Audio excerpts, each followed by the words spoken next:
Alright, man, here we are. It's November 11th, 2022. This is being recorded at 10:41 a.m. This is episode 32 of the Cozy, 33 of the Cozy Corner of Cinema. Back again. Coming into the middle of the year, man. Middle of the month, I apologize. Getting into that winter mentality. Getting into the holiday mentality. Halloween's behind us. We have Thanksgiving coming up, and of course Christmas. And I hope you all are getting into that Christmas mentality.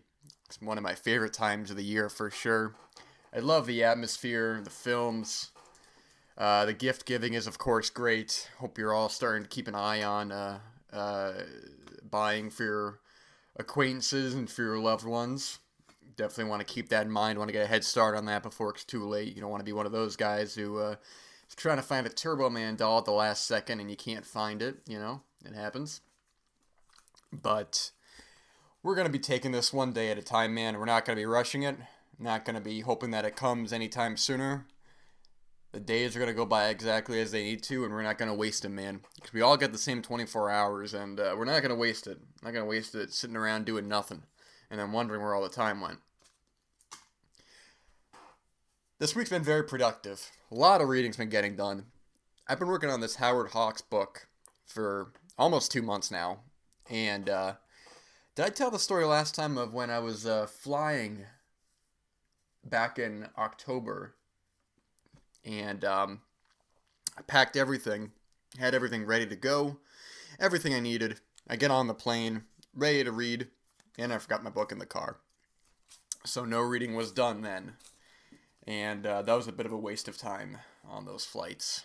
Not getting the opportunity, or not getting the, opportunity, the ability to continue on, but making good progress on that book. It's a very detailed book. I might talk more about it when I actually finish it, but it's actually, let me get the specific details of the book up, because I'm not going to be talking about it for long, but I just want to mention it since I've been reading it lately. This is Howard Hawks, The Gray Fox of Hollywood, published in 2000 by Todd McCarthy. And like I said, very detailed, a lot of names, a lot of references, a lot of things that Howard Hawks fans will be familiar with.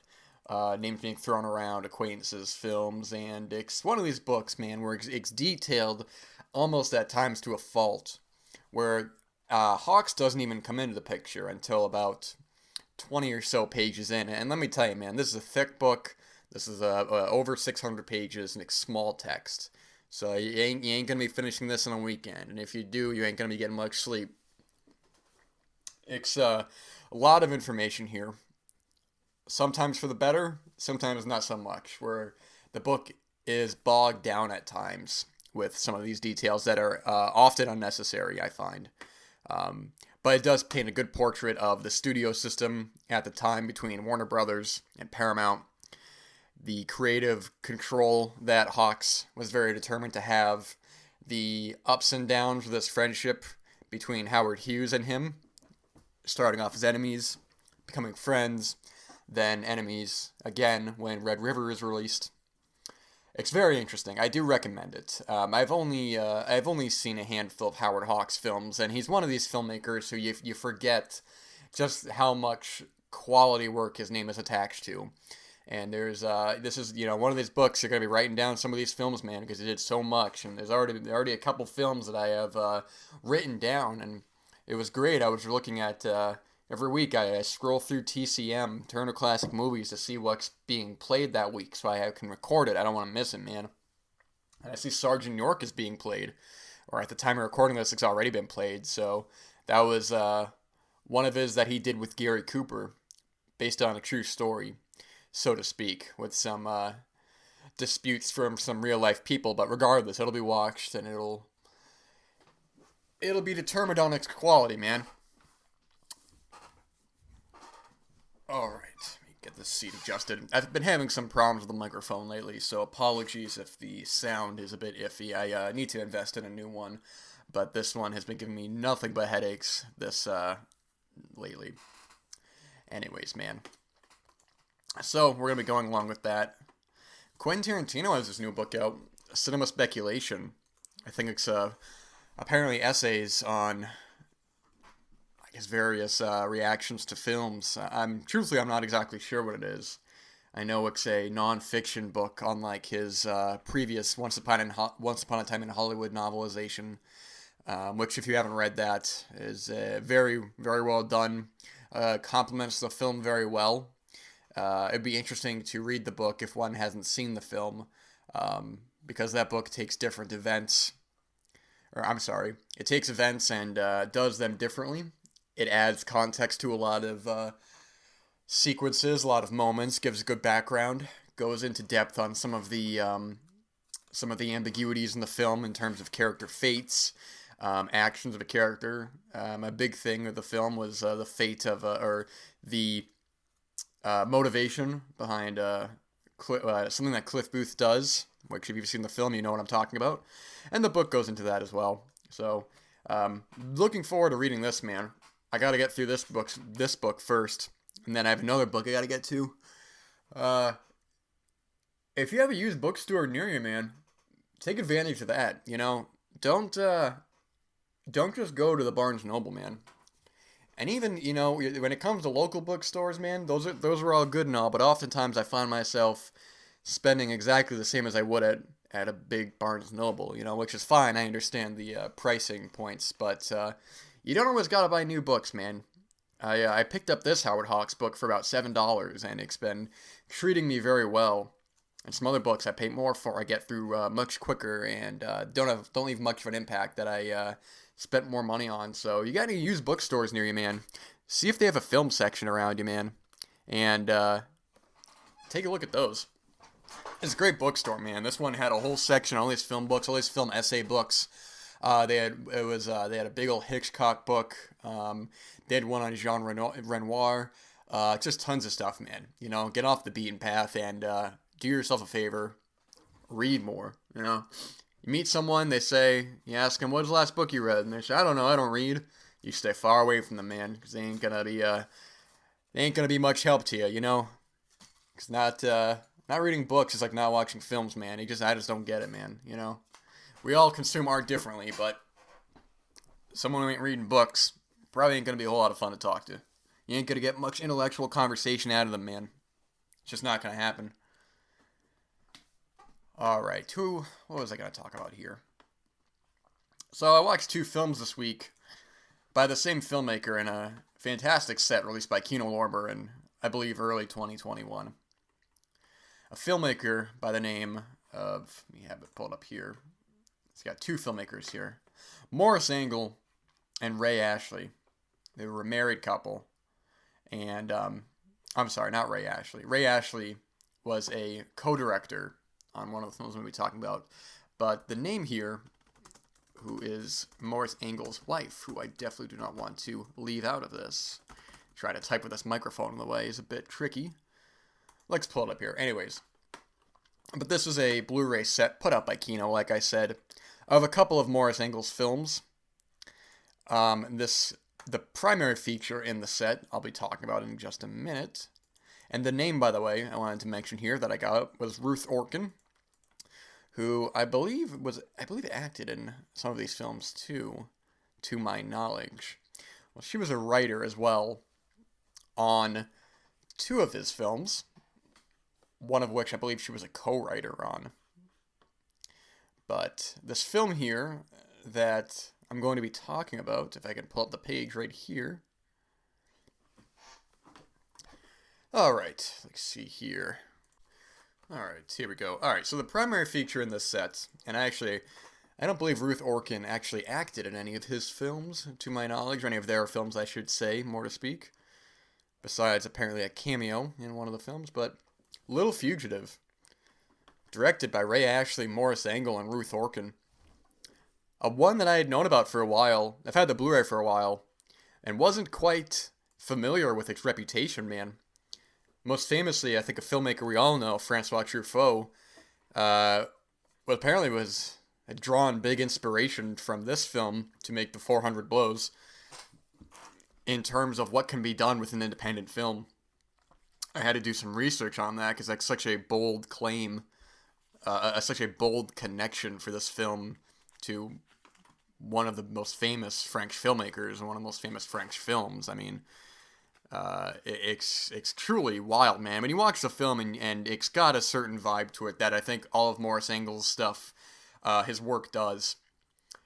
The other films in the set I want to mention, all the films, only one of which I have not watched yet.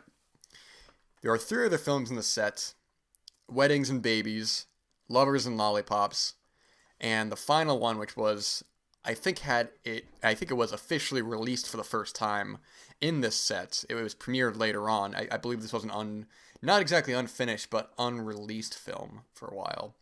Was I Need a Ride to California. And Maurice Engel, the way he does his films, they feel very loose. They feel in different ways. They feel very loose, and they feel not so much like a hangout film at times, because these feel a bit more scripted in terms of character interactions, whereas with a hangout film, it oftentimes can feel like you're just dropped in the lives of these people, and the events they go through are not structured in a ABC linear fashion in terms of a plot being unfolded. Because Little Fugitive is very interesting. It starts off with this big event that happens. We have this kid, his name is Lenny, who's hanging out in New York, man, with his friends, and he wants to go, it's his birthday, man. He wants to go to Coney Island. But his ma is going to be away. She says that you can't go to Coney Island, man. I'm going to be away, you got to stick by with your little brother, Joey. Joey's much smaller, much younger. He wants to hang out with the guys, but they really don't like him. Or specifically, Lenny doesn't like him. They decide to play a cruel prank on him, where Lenny fakes his death, and Lenny's friends tell Joey that he was the murderer and that he has to get away. He has to go, man. So Joey decides to go to Coney Island. He takes the train out there, and there are great sequences to get there. Another filmmaker would dwell more on the emotional stake of it. This isn't that kind of film. Joey reacts. He's upset, of course, but it almost feels like once he's over that, it's a past event. He moves on, because there are great moments of shots of downtown New York. Joey's walking through the streets, going up to the train, and no one questions it. He just goes there. It feels so liberating, so free. He knows exactly where to go to, man. It feels like a realm outside of reality where this situation could happen, but it doesn't exactly have to play by the rules of logic, if that makes sense. So he goes there, and from there we essentially get a bit of an adventure through Coney Island. Joey gets this money. He takes this money from home, and we see him on the rides and eating. And I should mention, I love films set in any kind of carnival, any sort of amusement park. I'm not. They're not one. I'm not somebody who goes to carnivals or goes to amusement parks. They're not for me. But I love films that are set there. They feel like they're in a world of their own. Like they're just this place outside of reality. Like Carnival of Souls, or you guys ever see? I mean, that's a film where it's an abandoned carnival, but I think that's a pretty well known, and pretty much most people have seen that, I imagine. But you guys ever see Malatesta's Carnival of Blood? An Arrow Video put out in their American Horror Project Set Volume 1. What a cool film, man. Very cool experimental film. I think I've seen that twice now, and that's not to be confused with the other Carnival of Blood with Burt Young. Who directed that? That wasn't Al Adamson, was it? I don't think it was. I don't know, man. Don't get those two films mixed up. I think Something Weird put out Carnival of Blood, to my knowledge. I'm going to look that up. But anyways, we get at times he's walking around. Why did I think it was Al Adamson, man? It was Leonard Kirkman. What a strange mix-up that was. Leonard Kirkman, man. I'm not familiar with his films. Oh, just kidding. Yes, I am. Okay, moving on from that. It's great. From there, we follow him around. He's no longer concerned about the problems with his brother. He feels liberated. He feels free. He makes a brief, small friendship with actor Jay Williams, who is just credited as Pony Ride Man. He goes on the pony because he's a little fugitive man because he's a fugitive from the law. He's walking around like a cowboy. He's got this holster. Wants to be a cowboy. And it's a film that it goes off without a plot for a while. But man, there's something about being at this time in this place where you're just hanging out with this kid that feels like it's breaking the rules, man. It's breaking the rules in a way of how a film can be played out, and you can understand why Truffaut would have taken inspiration from this, because I think the majority of the film is a lot of handheld filmmaking, for the most part, I would say, in terms of when Joey is walking around and such, which a lot of the French New Wave films, maybe not specifically the 400 Blows, but a lot of French New Wave films would take a lot of that handheld, or a lot of that filmmaking without tripods, just walking around. But in terms of not only how the film is structured and laid out, but using a lot of first-time actors, a lot of people that they probably knew at the time, and just put into the film. You go online and you look up these people, and they didn't do much before and they didn't do much after. It feels like a film without rules, but not exactly aimless, because at least not exactly not laid out, because all the dialogue in the film is it was hard to tell at times if it was ADR'd or if it was not synced up properly. It was hard to tell it, because if it was ADR'd, there are times where it's on point and matches up, and then there's other times where it's obvious, where you can tell they went into the studio after the fact and did it. But it's a fascinating portrait of a time and a place, man.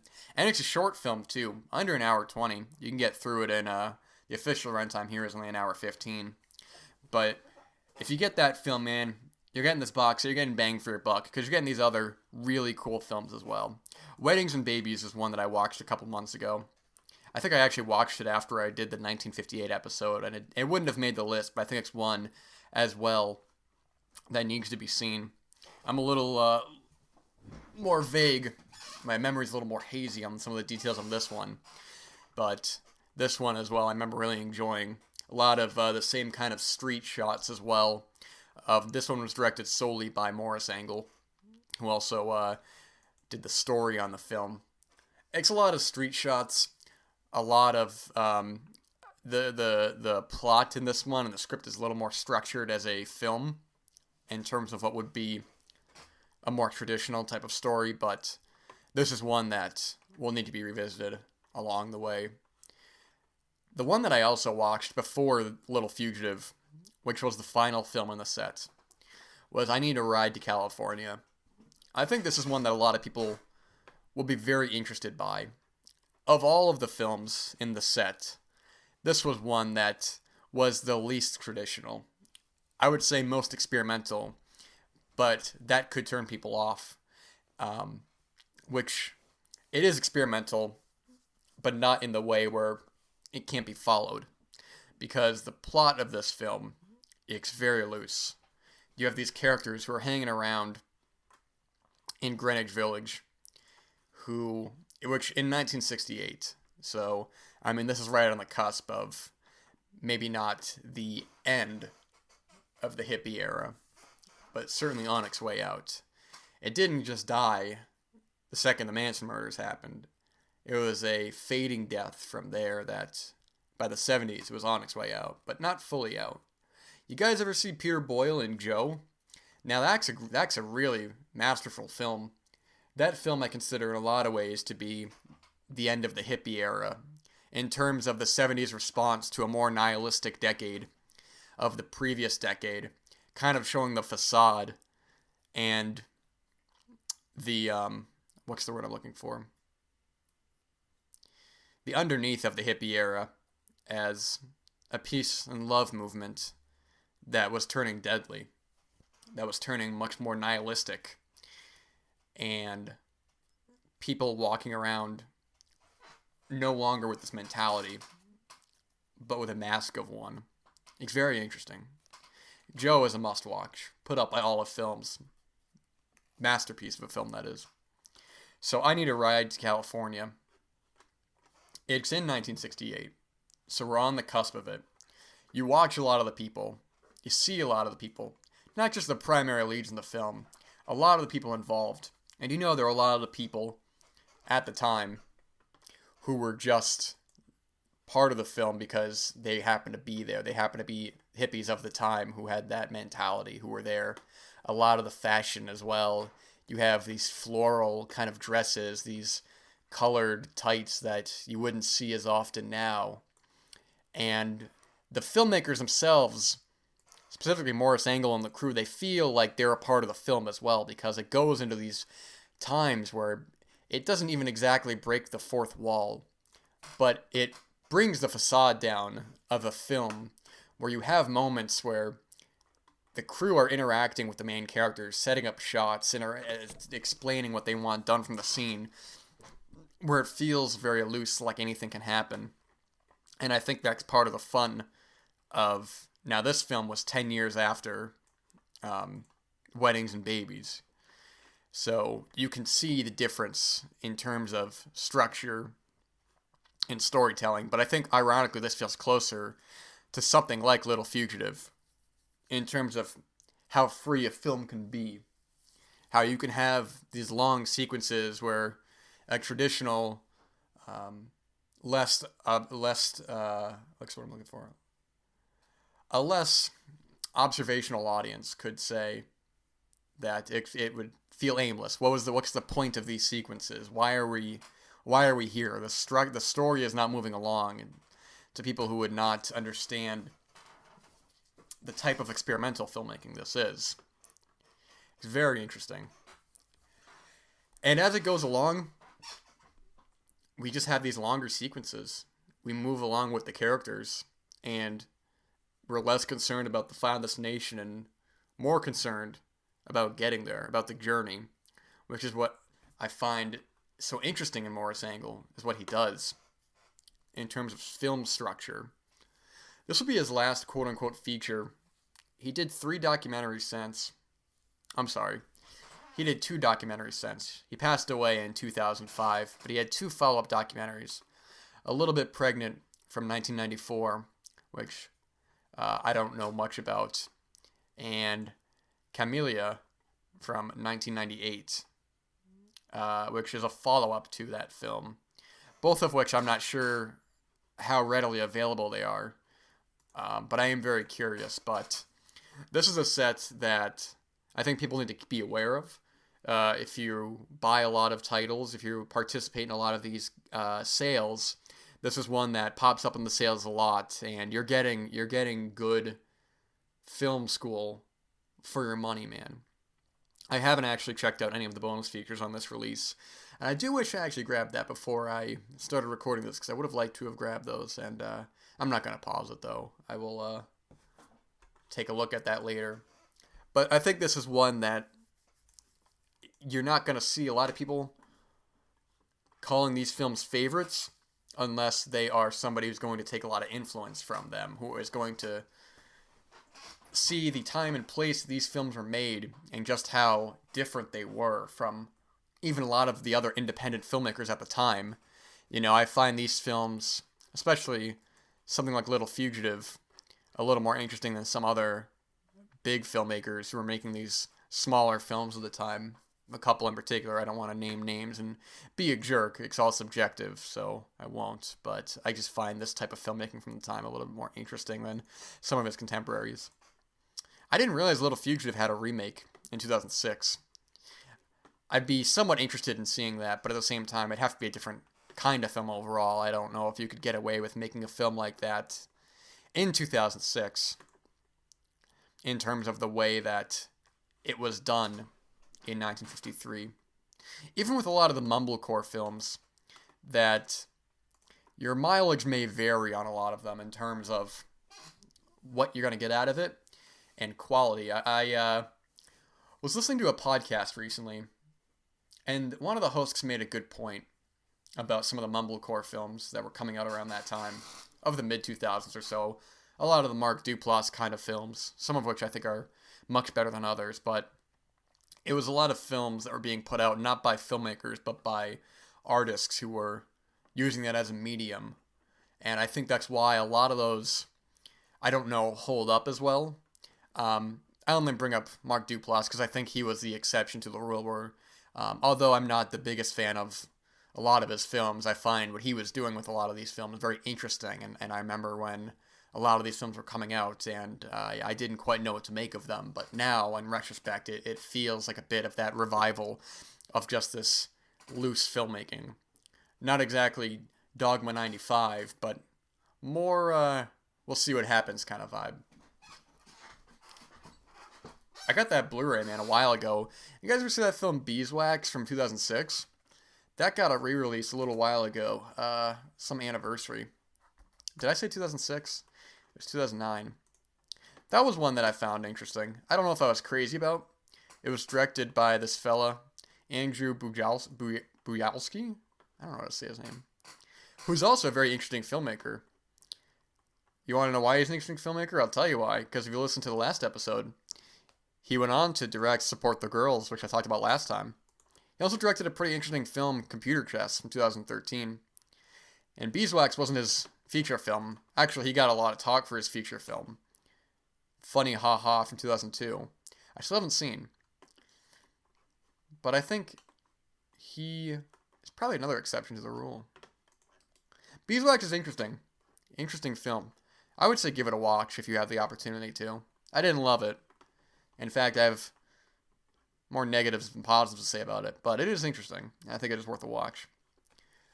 But here we are at the end of the episode. The more, as Engel said, is available from Kino Lorber.